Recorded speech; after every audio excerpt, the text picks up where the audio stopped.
Hello बच्चों, क्या हाल चाल। आशा करता हूँ आप सब बहुत अच्छे होंगे। तो देखिए बच्चों, एक बार फिर से हमारी और आपकी मुलाकात अपने बहुत बेहतरीन चैनल आरएसपी स्टडी पॉइंट पे हो गई है। और जैसा कि आप सभी लोगों को पता है कि हर संडे को हमारा बहुत बेहतरीन प्रैक्टिस सेशन आता है, जिसमें प्रैक्टिस सेशन 01 पिछले वीक अपलोड हुआ था। किस चैप्टर का? चैप्टर भैया वही बायोलॉजी क्लास 12 के बच्चों के लिए चल रहा है, जिसका नाम है principle of inheritance and variation. और सबसे बढ़िया बात क्या है कि आज दूसरे संडे को हम लोग मिल रहे हैं बायोलॉजी के बहुत बेहतरीन और खास एपिसोड में, जिसका नाम है प्रैक्टिस सेशन 02। क्या नाम है? Practice session 02। और लेक्चर इसमें किस किस लेक्चर का मतलब कैसे कंप्लीट करवा रहे हैं, अगर आप लोग पहली बार इसको देख रहे हैं तो समझिए। देखिए हम लोग क्या कर रहे हैं, सीरीज बाय सीरीज छोटे छोटे 10-10, 15-15 मिनट के वीडियो बना रहे हैं, जिससे बच्चे पहली बात बोरिंग ना हो। दूसरी चीज, आपका मुख्य रूप से जितने बोर्ड वाले बच्चे हैं उनके लिए हम अपना टॉपिक कवर करवा रहे हैं। लेकिन अगर प्रैक्टिस सेशन कोई नीट का बच्चा भी देखता है तो बच्चे को कंपटीशन लेवल या बोर्ड के लेवल पे क्या चाहिए? भर भर के क्वेश्चन। अब हम कहें कि आप क्वेश्चन लगा लीजिए, हम पढ़ा दिए, आधे लड़के लगाए आधे ना लगाए, कम से कम यहाँ जितना लिखवाएंगे उतना तो सब पढ़ लेंगे। और वही मेन है। तो उसमें क्या है कि हमारा लेक्चर 01, लेक्चर 02, लेक्चर 03 करते करते लेक्चर 06 तक कंप्लीट हो गया है। अल्टरनेट करके डेली वीडियो पढ़ती है। टाइम टेबल का लिंक आपको डिस्क्रिप्शन में दिया गया है और ऊपर आपको आई बटन दिख रही है। इस चैप्टर के प्लेलिस्ट की टच करिए, आराम से प्लेलिस्ट पे जाइए। अगर आई बटन से नहीं जा पाएंगे तो नीचे डिस्क्रिप्शन में प्लेलिस्ट दे दिया गया है। और खास करके प्रैक्टिस सेशन 01 का लिंक भी डिस्क्रिप्शन में दे दिया गया है। नहीं लेक्चर के बीच में कहीं ऊपर आई बटन पे भी पेस्ट करवा देंगे। ठीक, तो आइए शुरू करते हैं, क्योंकि लेक्चर बनाना है शॉर्ट, देना है बेहतरीन कंटेंट। और हमारे हिसाब से आप लोग अभी तक तो बहुत बढ़िया होंगे, हम पढ़ाएंगे और बढ़िया हो जाएंगे, कोई दिक्कत थोड़ी है। देखिए इसमें क्या है, इसमें हमारा लेक्चर 4, 5, 6 का हमारा मेनली प्रैक्टिस सेशन वाला क्वेश्चन है। ये क्वेश्चन जो है आपको किसी किताब में नहीं मिलेंगे। क्यों? हमारे मन से बनाए गए क्वेश्चन है और गारंटी है अगर इनको पढ़ लेंगे पेपर में भले ना आए, लेकिन आपका कंसेप्ट एक एक टुकड़ा, एक एक कड़ी से कड़ी जैसे बन के पूरी चैन तैयार हो जाती है। वही चैन जब आप लोग ये चैप्टर खत्म करेंगे तो आपका इस चैप्टर का 100% रेडी हो जाएगा। तो देखिए बच्चों, एक बार फिर से शुरू करते हैं अपना बहुत बेहतरीन टॉपिक, जिसका नाम क्या है?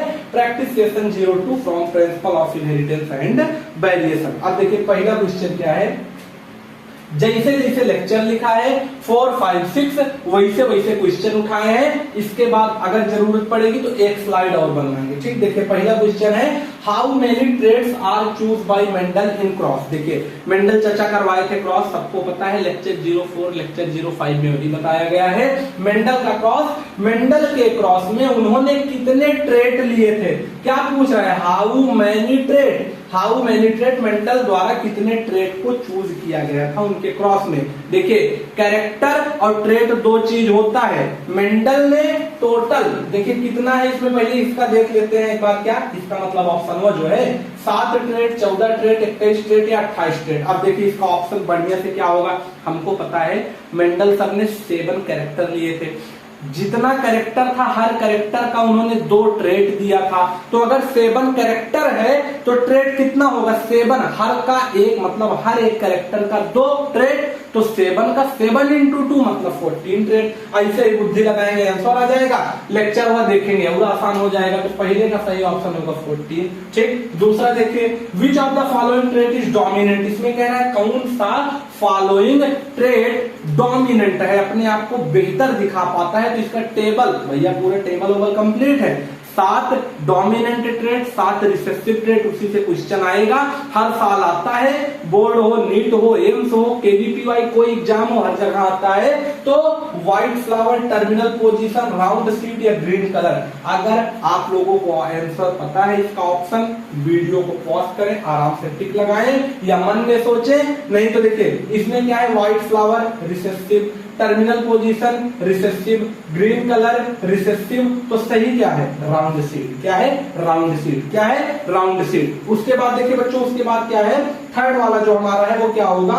थर्ड वाला क्वेश्चन क्या कह रहा है, फर्स्ट फिलियल जनरेशन या F1 generation is a type of, मतलब F1 जनरेशन किस प्रकार का रिजल्ट हमको देता है, जिसको हम लोग क्या कहते हैं, F1 जनरेशन का पूरा नाम है फर्स्ट फिलियल जनरेशन। इसका ऑप्शन देखिए, ऑप्शन क्या है, मेंडल जब क्रॉस किए थे, पूछ रहा है एक्चुअली, जब मेंडल क्रॉस किए थे तो F1 जनरेशन का रिजल्ट क्या था। ऑप्शन देखिए क्या है, प्योर टॉल आया था, प्योर डॉर्फ आया था, हाइब्रिड टॉल आया था, या इनमें से सब आया था। अब देखिए यहाँ पे आप लोगों की सुविधा के लिए लिख देते हैं क्या, उन्होंने कैपिटल टी को क्रॉस करवाया स्मॉल टी से, इसका रिजल्ट आया था कैपिटल टी स्मॉल टी। ठीक, तो ये इनका है पेरेंटल जनरेशन जो ऊपर वाला है, ये है इनका F1 जनरेशन। आंसर क्वेश्चन क्या कह रहा है, F1 जनरेशन में इसमें से क्या आया था। अब अगर आप लोगों को पता है ये F1 है तो टी यहाँ लिखा है, टी यहाँ आपको आंसर तो मिल गया,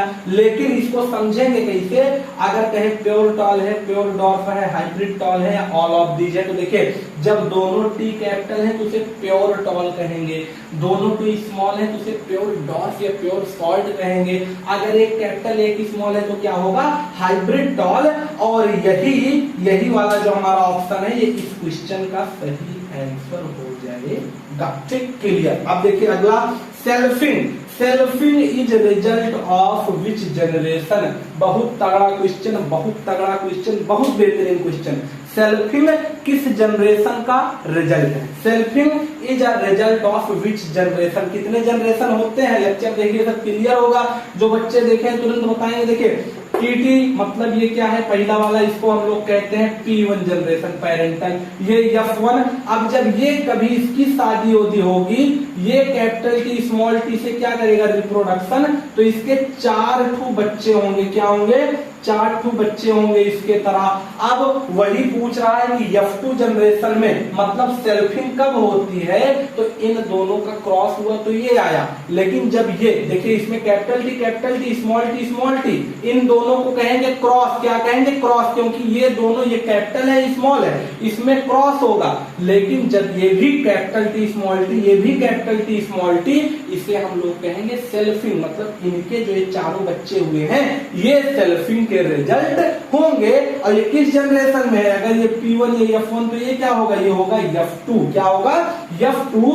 और F2 होने के साथ साथ इसका सही ऑप्शन क्या हो जाएगा, F2 जनरेशन। ठीक, ऐसे बहुत आसान क्वेश्चन है, बुद्धियां लगेगी लेकिन। ठीक, फिर देखिए बच्चों उसके बाद क्या है, 5वां क्वेश्चन क्या है, अकॉर्डिंग टू मेंडल साहब के अनुसार what is stably passed from parent to its progeny. उसके पेरेंट से मतलब किसी भी पेरेंट से उसके बच्चे में बिना बदलाव किए क्या चीज पास होता है। जो कहते हैं मम्मी की नाक बच्चे से मिल रही है, पापा कान बच्चे से मिल रहा है, मम्मी की आंखें बच्चे से मिल रही है। ठीक, पापा कलर, पापा थोड़े करिया थे, लंडुआ करिया हो गया। ये सब कंडीशन कहां से आता है, क्या चीज पास होता है बिना बदले, स्टेबली पास होता है, वो क्या है मेंडल के हिसाब से, फैक्टर, क्रोमोसोम, जीन या सब। तो आपको अगर लेक्चर देखे हैं तो पता है भैया कि क्रोमोसोम को ही मेंडल फैक्टर कहते थे, क्योंकि उस समय तक क्रोमोसोम डिस्कवर नहीं हुआ था। ठीक, तो ये तो दोनों मिल गए। क्रोमोसोम में असल में रहता तो यही जीन है, कहते हैं ना माता पिता के जीन बच्चे में पास या ट्रांसफर हुए हैं, तो इसका ऑप्शन सही होगा ऑल ऑफ दीज। क्या सही होगा, ऑल ऑफ दीज। उसके बाद कह रहा है अकॉर्डिंग टू मेंडल फैक्टर या क्रोमोसोम अकर इन, मतलब कह रहा है मेंडल के अनुसार फैक्टर या क्रोमोसोम कैसे हमको देखने को मिलते हैं किसी क्रॉस में, कैसे दिखते हैं, पेयर में रहेंगे, सिंगल रहेंगे, डिफरेंट ट्रेट में रहेंगे, कि पेयर में भी रहेंगे और डिफरेंट ट्रेट में भी। भाई बोथ ए एंड सी, ए वाला ये है, सी वाला ये है। इसके कहने का मतलब है कि मेंडल के अनुसार फैक्टर या क्रोमोसोम जो कि दोनों एक ही चीज है। ठीक, ये दोनों कैसे मिलते हैं हमको क्रॉस में, कैसे दिखते हैं, तो देखिए मेंडल के हिसाब से क्या होगा, जो फैक्टर या पेयर है भैया वो क्या होते हैं, फैक्टर या क्रोमोसोम वो पेयर में भी रहते हैं और डिफरेंट ट्रेट में भी रहते हैं, इसलिए इसका सही ऑप्शन हो जाएगा ऑप्शन डी। अब इसको हम समझाएंगे थोड़ा लंबा जाएगा, दूसरी चीज इस पे कहीं जगह भी नहीं है, इसलिए आप लेक्चर को देखिए, विधिवत समझिए एक एक चीज। ठीक, उसके बाद देखिए बच्चों अगला क्या है, male sex chromosome is a type of, male sex chromosome is a type of, आपको इतना पता है कि फीमेल रहेगी, लड़की रहेगी तो उसके अंदर एक्स क्रोमोसोम होगा, लड़का रहेगा XY क्रोमोसोम होगा। पूछा किसके बारे में है, मेल सेक्स क्रोमोसोम, वो क्रोमोसोम जो मेल के सेक्स को डिनोट करता है, मतलब मेनली क्या है XY chromosome. Is a type of, वो किस प्रकार का क्रोमोसोम है, फिनोटाइप है, होमोजाइगस है, हेट्रोजाइगस है कि इसमें कुछ नहीं है। तो आपको क्या लगता है, हमारे हिसाब से क्या है भैया, ना तो फिनोटाइप है, ना होमोजाइगस है, और ना ही इसमें से कुछ नहीं, वो है हेट्रोजाइगस। हेट्रोजाइगस का मतलब क्या है, हेट्रोजाइगस का मतलब मेल में होगा X और Y। अगर X सेम होता तो क्या कहते हैं, सेम को कहते हैं होमो, जाइगस को कहते हैं जाइगोट। लेकिन यहाँ क्या है, एक X है एक Y, मतलब हेट्रोजाइगस पेयर है। हेट्रो मतलब अलग अलग, अब किसका पेयर बना है, जाइगोट का। तो सही ऑप्शन होगा उसका ऑप्शन सी। अगले क्वेश्चन पे ध्यान देंगे हम लोग। अगला क्या है, रिसेसिव ट्रेट। रिसेसिव ट्रेट क्या चीज होता है, रिसेसिव ट्रेट मतलब होता है डोमिनेंस और रिसेसिव, जो अपने आप को कम दिखा पाए उसे रिसेसिव कहते हैं। Recessive trait only visible in which pair of chromosome, recessive trait सिर्फ और सिर्फ किस पेयर ऑफ क्रोमोसोम में दिखाई देता है, किस क्रोमोसोम के पेयर में रिसेसिव ट्रेट दिखता है। तो भैया बताइए, जीनोटाइप, फिनोटाइप, होमोजाइगस, हेट्रोजाइगस। इसका कंसेप्ट बहुत लंबा है, लेक्चर शायद 5th या 6th का क्वेश्चन है, आप लोग प्लीज वहां से देखिए, उसके बाद में सब दिक्कत खत्म होगी। क्योंकि यहाँ पे अभी हम प्रैक्टिस करवा रहे हैं, इसलिए सबका उत्तर डिटेल में नहीं दे सकते। इसका आंसर अगर बताएंगे बहुत डिटेल में जाएगा। दूसरी चीज, सब लेक्चर मिलेंगे कहाँ, नीचे प्लेलिस्ट है, प्लेलिस्ट का मतलब डिस्क्रिप्शन में लिंक है, वहां पे आप लोग टच करिए, डायरेक्ट जाइए घूमिए, या यूट्यूब पे लिख दीजिए #अनुभव सर बायोलॉजी। ठीक, अब देखिए बच्चों, तो इसका क्या होगा, रिसेसिव ट्रेट का किस में दिखता है, होमोजाइगस पेयर में दिखता है। उसके बाद क्या है, TTRR। TTRR देखिए यहाँ पे TT दोनों कैपिटल, स्मॉल मतलब दोनों RR सेम कैपिटल, कह रहा है TTRR is a type of what pair, TTRR किस प्रकार का पेयर है। तो कैसा पेयर है, होमोजाइगस है, हेट्रोजाइगस है, दोनों है कि यक्को नहीं है। अब आप लोग बताइए, हमारे हिसाब से देखिए यहाँ पे TT क्या है, TT सेम है क्योंकि दोनों कैपिटल, RR भले T से अलग है लेकिन RR आपस में तो सेम है, तो दोनों क्या है भैया, दोनों है होमोजाइगस पेयर। क्या है, होमोजाइगस पेयर। उसके बाद क्या है, law of inheritance is mainly contain. इससे आसान क्वेश्चन जिंदगी में कहीं नहीं आएगा, सिर्फ यही पढ़ाया जाएगा, क्योंकि आपका बेस वोस मजबूत रहे, कोई दिक्कत ना हो। तो लॉ ऑफ इनहेरिटेंस किस पे मेनली क्या कंटेन करता है, हमारे हिसाब से तो कूलम्ब लॉ होता है।